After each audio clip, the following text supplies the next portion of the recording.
শুরু করছি পরম করুণাময় আল্লাহর নামে। হে বিশ্বদরদী, আজ আলোচনা করব দয়াময় আল্লাহ যে পবিত্র কোরআনকেই হাদিসের সর্বোত্তম কিতাব বলেছেন তা স্পষ্টভাবে জানতে পারবেন।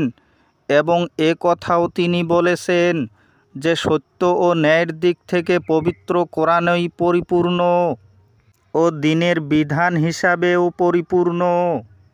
এই কোরআনের বাহিরে অন্য কোনো কিতাবই আল্লাহর কাছে গ্রহণযোগ্য নয় এবং কোনো কিতাবই সঠিক পথ নয়। আসুন আমরা সূরা জুমারের 23 নম্বর আয়াতটি একটু শুনে দেখি।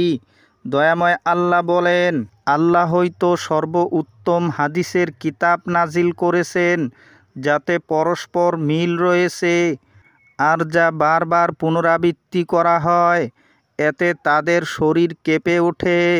যারা তাদের প্রতিপালককে ভয় করে তাদের দেহমন আল্লাহর কোরআনের দিকে আকৃষ্ট হয়।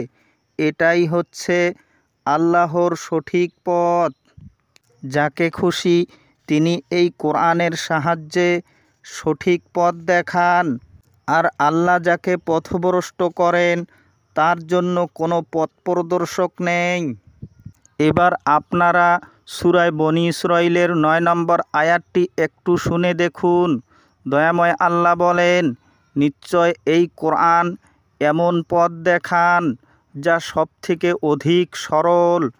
এবার যদি আপনি এই কোরআনের সর্বোত্তম সরল পথ বাদ দিয়ে অন্য পথ খোঁজেন তাহলে আপনার জন্য সেটা মূর্খমি হবে।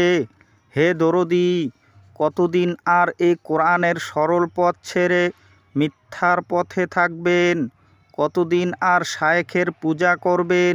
কতদিন আর মিথ্যা বানোয়াট হাদিস অন্ধের মতো মেনে যাবেন? আপনাদের কি বিবেক জাগ্রত হয় না? কোরআনকে বাদ দিয়ে সব কিতাব ছুঁড়ে ফেলুন, তবেই আপনি প্রকৃত শান্তি পাবেন, প্রকৃত সত্য উপলব্ধি করতে পারবেন। আজ এতটুকু।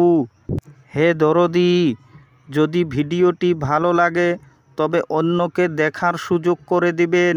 সবাই ভালো থাকুন, সুস্থ থাকুন। খোদা হাফিজ।